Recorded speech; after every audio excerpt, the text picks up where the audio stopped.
All right. Good evening, everybody. My name is Baso.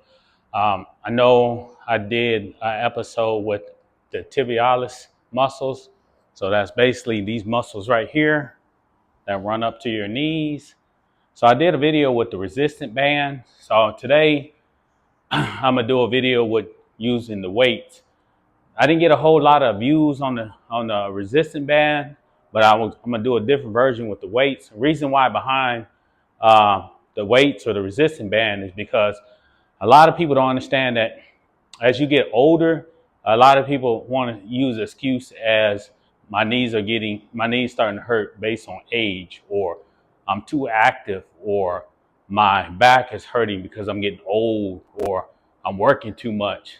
Really, that's not the root cause of what's going on in your body. When you get down into it, it's basically imbalances in your body that needs to be addressed.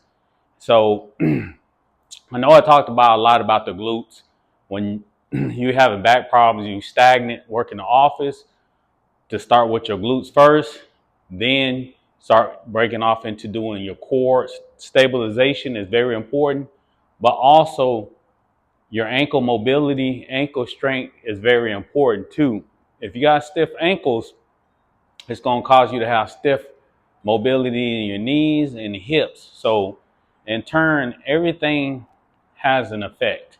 So when you going through trying to figure out which exercise to do, use process elimination. Like I said, start with the glute strengthening. If you got back problems, um, your stiff hips, all that. If you got your glutes are strong, but your hips are still stiff, you still need to train your hamstrings. You still got to train your ankles and your tibialis muscles. So it is a process. It is, once you eliminate one thing, get one stronger, you got to go down the line and work on the other muscles too. We're so fixated on doing a lot of quads whenever we have knee problems or have any issues, but that's not the root cause. So when your quads are over dominated, they're attached to your bone. So they actually pull on your bone and add a lot of pressure on your knees. That's why when you engage your glutes, not only start using your glutes, it helps support your back and also helps support your knees by taking the pressure off your knees. When you start working on your tibialis muscles, that's going to help alleviate a lot of pressure that's on your knees. If you don't know, try it. Again, anything that you do, you gotta put in work. You gotta be 3-6 months consistent with it. And we're not talking about like one day a week. You're gonna have to do it 2-3 times a week. Stay consistent, not no 15 minutes. Put 30 minutes to an hour in per week and work on it. So before you do any of these exercises, make sure you consult with your doctor to get clearance. I'm not a doctor, so a lot of these exercises I do, make sure you get clearance through your doctors before you do it. Now I'm gonna go ahead and demonstrate it. So you can use a kettlebell. Starting off, depends on your feet and how sensitive your feet is. You can use like a towel and wrap around this if you got sensitive feet, or you can use your tennis shoes.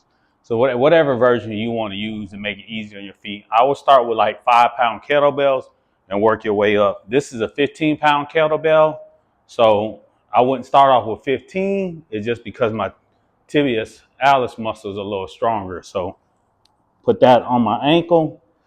And when you do these exercises with a kettlebell, kind of scoop down to the edge of the bench where your heel's hanging off a little bit. And you want full extension. So go all the way down to get that full extension and come all the way up. Pause. Just don't do super fast reps. Go down, come back up. Pause. That's 2 reps. Full extension, come back up.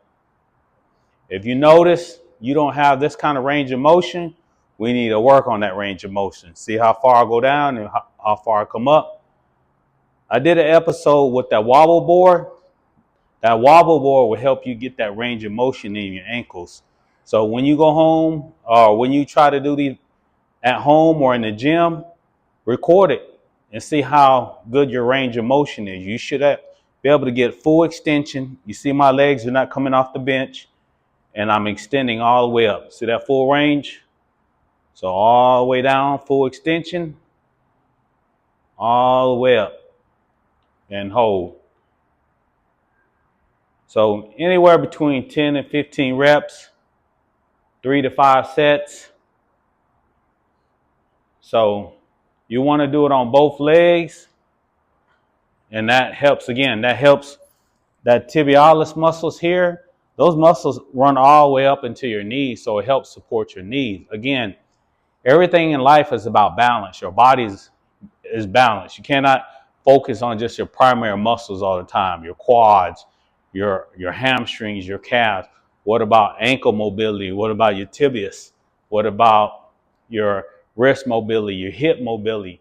All that runs hand in hand. So hopefully you get a chance to look at this video. It's another version of doing the tibialis exercises, but instead of using resistance band, you can actually use weights. All right. Thank you. You have a good evening.